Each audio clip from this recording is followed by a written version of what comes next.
Des boutiques fermées, mais des commerçants mobilisés. J'ai bien compté, je pense qu'on est à peu près tous là.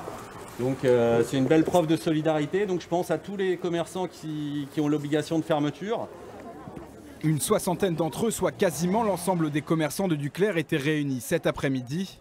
Objectif, attirer l'attention sur leurs difficultés avant de potentielles fermetures définitives. Ça fait déjà 17 ans, je suis dans ma 18e année. Je résiste parce que j'ai déjà le problème d'Internet, du numérique. Et aujourd'hui, c'est le fait de me faire fermer que je risque de fermer définitivement. Quand on oblige les commerces à fermer, c'est les clients qui désertent les centres-villes et qui se ruent vers les moyennes surfaces, les centres commerciaux. Le risque est clair. À l'issue du confinement, Duclerc pourrait perdre en partie son activité commerçante. Un crève-cœur pour ce propriétaire d'une auto-école, à l'initiative de la manifestation. Si les commerces disparaissent, les personnes âgées vont être dans une situation très compliquée. Les personnes qui ont des difficultés de mobilité vont être dans une situation très compliquée. Le centre-ville, il a une âme, il a une nécessité, il a besoin d'exister. Et le centre-ville, c'est aussi la vie. Et j'aimerais que mes enfants connaissent ces petits centres-villes.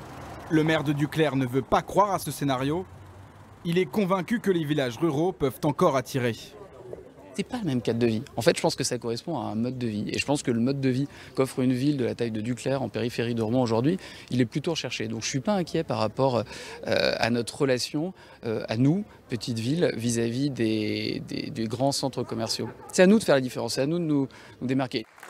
Les commerçants attendent désormais les aides de l'État pour tenter de sauver leur centre-bourg. Ils vendent des vêtements, des chaussures ou des articles de décoration, des produits dits non essentiels. Les boutiques de ces commerçants Fécampois sont donc fermées pendant le confinement et ils craignent la concurrence. On a réussi à faire supprimer les ventes des produits similaires aux nôtres dans la grande distribution. Maintenant, le fait est que les grandes plateformes peuvent vendre, eux, ces produits sur le net.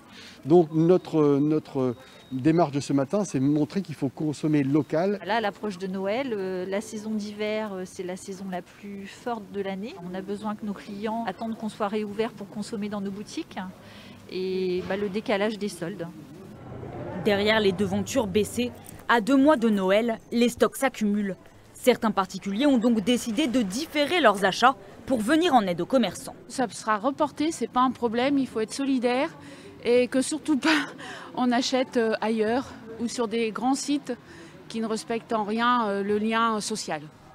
Si certains ont choisi la rue pour protester, ce coiffeur s'est directement mis à nu. Et on a surtout cette petite balle dans la tête avec le sèche-cheveux qui nous fait bien plaisir. L'appel a été lancé sur les réseaux sociaux à tous les coiffeurs et coiffeuses posés nus dans leur salon. Un moyen choc pour représenter leur détresse. On commence à poil, parce que là on y est, au sens propre du terme. On n'a plus un rond. On va se mettre à poil, pour de vrai, pour sensibiliser les gens à notre fragilité en ce moment. On n'est pas que la personne derrière le fauteuil qui vous écoute, qui prend soin de vous, qui vous rend beau. On a besoin, là, de votre aide. Ce coiffeur espère que les clients reviendront à la fin du confinement, qu'ils ne s'habitueront pas à gérer seuls leur coupe de cheveux. Il attend près de 10 000 photos de professionnels de la coiffure pour faire passer le message.